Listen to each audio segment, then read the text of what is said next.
देखिए कल हम लोग कल के क्लास में ना पढ़े थे, क्या पढ़े थे कि सिद्ध कीजिए कि 3 + 2√5 एक अपरिमेय संख्या है। अपरिमेय संख्या किसे कहते हैं बोलो? वैसी संख्या जिसे p/q के रूप में नहीं लिखा जा सके, जिसका वर्गमूल 10 मोल होता है। नहीं तो इसमें कोई दिक्कत नहीं। आगे चल दे। अगला सवाल में देखिए 3 ठो सवाल दिया है। तीसरा सवाल में कितना सिद्ध कीजिए कि निम्नलिखित संख्या अपरिमेय है। पहला सवाल में दिया 1/√2, दूसरा 7√5 और तीसरा में 6 + 2। देखिए जितना भी सवाल हम बताए, देखिए इसका एक्सरसाइज हम लोग कितना पढ़ रहे हैं 1.2। ये सवाल जो पढ़े है ये क्या पढ़े? सिद्ध कीजिए √5 एक। आप लोग एक होमवर्क में डाल लीजिए कि सिद्ध करे कि इधर से √3 एक अपरिमेय संख्या है। ये वाला होमवर्क में डाल लीजिए। जस्ट जैसे √5 को जिस तरह से बना उसी तरह से कितना हो गया √3। ये सब सवाल इंपॉर्टेंट है, लिख लिए इसको होमवर्क में। सिद्ध कीजिए कि √3 एक अपरिमेय संख्या है। देखिए दूसरा सवाल में क्या पढ़े हम लोग? दूसरा सवाल में पढ़े कि 3 + 2√5 एक अपरिमेय संख्या है। ये भी सवाल इंपॉर्टेंट है, आपको ज्यादा कुछ नहीं दिले। 1.2 में सिर्फ और सिर्फ 3 को सवाल देवल है। चले आगे। तीसरा के पहला क्या कर रहा है 1/√2। ठीक है, हम इसके क्या करते हैं और जब ऐसा सवाल रहता है कि अपरिमेय सिद्ध करना है तो इसके विपरीत मानते हैं ना। ये मान लेंगे, माना 1/√2 एक परिमेय संख्या है। जब परिमेय संख्या है तो 1/√2 बराबर कितना लिखेंगे p/q, जहां p और q कोई पूर्णांक है। पूर्णांक किसे कहते हैं बोलो? ठीक, और q बराबर 0। ठीक है, तभी तो परिमेय संख्या होगा ना तो q की जगह 0 आ गया तो कुछ हो जाएगा अपरिमेय। चलिए अब ध्यान दो कि √2 जो है इधर भागा में है, उधर जाएगा तो क्या मिलेगा गुना में। तो यहाँ पे कर दो 1 बराबर कितना,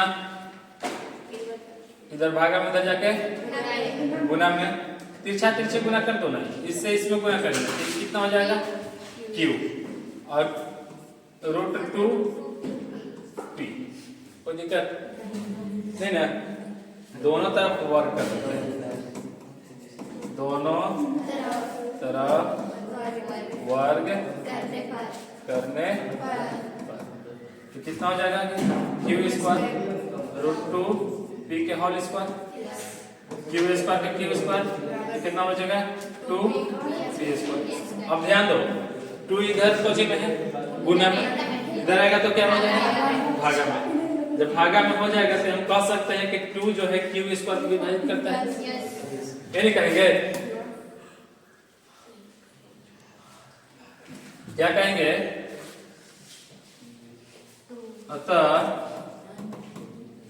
2q² को विभाजित करता और क्या, और 2q को भी विभाजित करेगा, विभाजित करेगा। यानी कि q² को कर रहा है तो q को भी विभाजित करेगा। ठीक है, अब इसको क्या करते हैं समीकरण फर्स्ट मान लेते हैं। अब यहाँ मान लेते हैं अपना से, माना नहीं कितना q² बराबर q बराबर मान लो कितना बराबर q बराबर 2k। इसको समीकरण कुछ नहीं, चलो समीकरण कितना से 1 से, तो 1 में चलो q के जगह कितना रखोगे 2k² हो जाएगा। बचा कितना 2p², 2 दूना के 4, 2p²। इसको काट दो, बचेगा 2k² बराबर k²। अब ध्यान दो, इधर गुना में उधर जाके भागा में, तो हम कह सकते हैं कि 2 अतः 2p² को विभाजित करता है, और किसको, और 2p को भी विभाजित करेगा। नहीं कोई दिक्कत। अब ध्यान दो, एक बार 2 जो है q को विभाजित कर रहा है और एक बार 2 p को विभाजित कर रहा है, दोनों कनेक्ट कर रहा है। देखेंगे चूंकि 2p और q दोनों को विभाजित करता है, जो है विरोधाभास है। अतः मेरा मानना गलत है, इसलिए 1/√2 एक अपरिमेय संख्या है। कोई दिक्कत बोलो, जैसे √5 को बनाए थे, नहीं उसी तरह से बनाए ना। चले आगे, हाँ छाप लेंगे इसको। चलिए दूसरा सवाल में क्या कर रहा है, आगे क्या कर रहा है, यही तो है। दूसरा सवाल में क्या कर रहा है, 7√5 एक अपरिमेय संख्या। दूसरा सवाल इसका क्या कर रहा है, 7√5 एक अपरिमेय संख्या। इन्हें सिद्ध करना है। इसको भी मान लीजिए, माना 7√5 एक परिमेय संख्या है। इसलिए जब परिमेय संख्या है तो 7√5 बराबर p/q, जहां p और q क्या हो जाएगा, कोई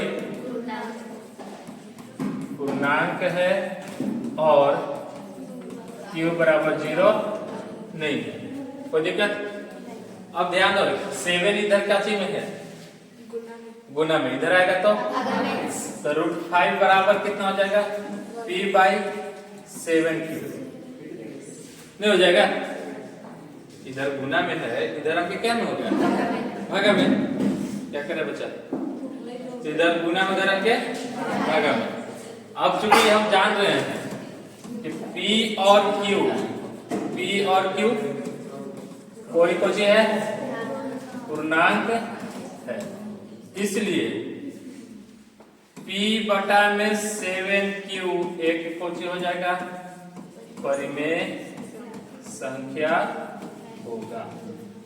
ये ना होगा, जब पूर्णांक है तो पूर्णांक चाहे प्लस में लीजिए या माइनस में लीजिए, चाहे बट्टा में लीजिए, कुछ में हो सकता है पूर्णांक। तो जब पूर्णांक हमको परिमेय संख्या होता है, तो परिमेय संख्या होता है p और q परिमेय संख्या, तो p और q के साथ 7 जुटा हुआ है, इस चलते हम p/7q को हम एक परिमेय संख्या कह सकते हैं। अब इसके बराबर कौन है, √5 होगा, और √5 भी एक परिमेय संख्या होगा। ठीक है। अब ध्यान दो, चूंकि हम जानते हैं कि नहीं √5 पे कुछ ही है अपरिमेय से, इसी कर चुके हैं। क्योंकि हम जानते हैं कि √5 एक क्या है, अपरिमेय संख्या है। इसलिए कितना, 7 बटा में p बटा में ना,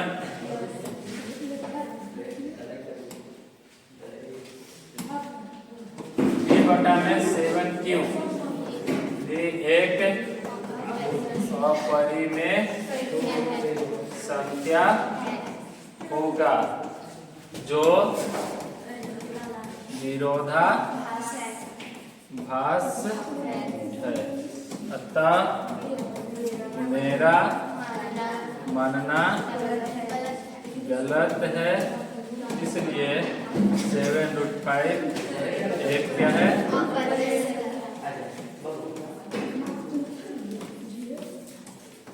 बोलो कोई दिक्कत है? बड़ी तो लोग बदमाशी कर रहा है, क्या बात है? बदमाशी कर रहा है कभी आगे कर दीजिए। फिर छाप लेंगे इसको। अगला तीसरा सवाल क्या है इसका? 6 प्लस रूट 2। तीसरा सवाल में 6 plus root 2।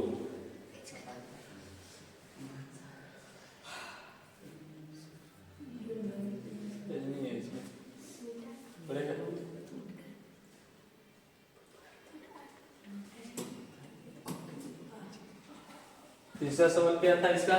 6 plus 2। 6 plus root 2। इसका भी मान लीजिए, माना 6 प्लस रूट 2 एक परिमेय संख्या, इसलिए 6 प्लस रूट 2 बराबर p बाई क्यू, जहाँ p और q कोई पूर्णांक है और q बराबर 0 नहीं है। ध्यान दो, 6 इधर क्या में है?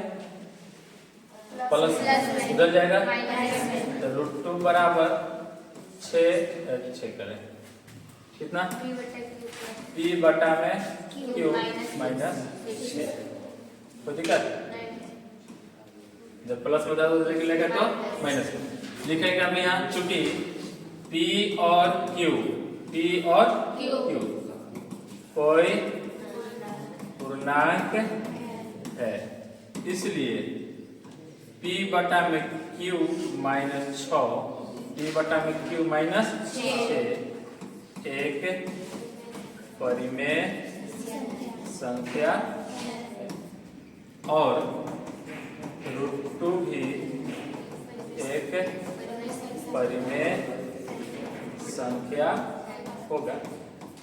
ठीक है, जब p और q कोई पूर्णांक हो गया, इतना जो है गया कुछ हो गया, ये परिमेय संख्या होगी। तो परिमेय संख्या के बराबर परिमेय संख्या, जब इधर बाईं दाहिना पक्ष परिमेय संख्या तो बाईं पक्ष भी क्या चाहिए?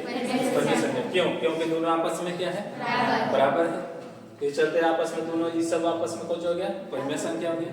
लेकिन नहीं, क्योंकि हम जानते हैं कि रूट 2 एक अपरिमेय संख्या है, इसलिए p बटा में q माइनस 6 एक अपरिमेय संख्या होगा, जो विरोधाभास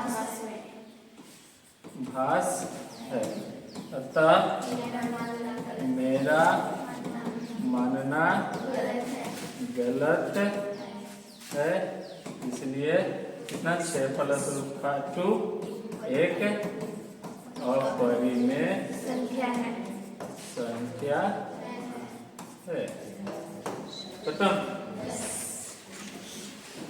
छाप लीजिए इसको। यानी कि अब हमारे पास कितना एक्सरसाइज कितना हो गया? 1.2 खत्म हो गया। नहीं, आगे चलेंगे कितना? 1.3।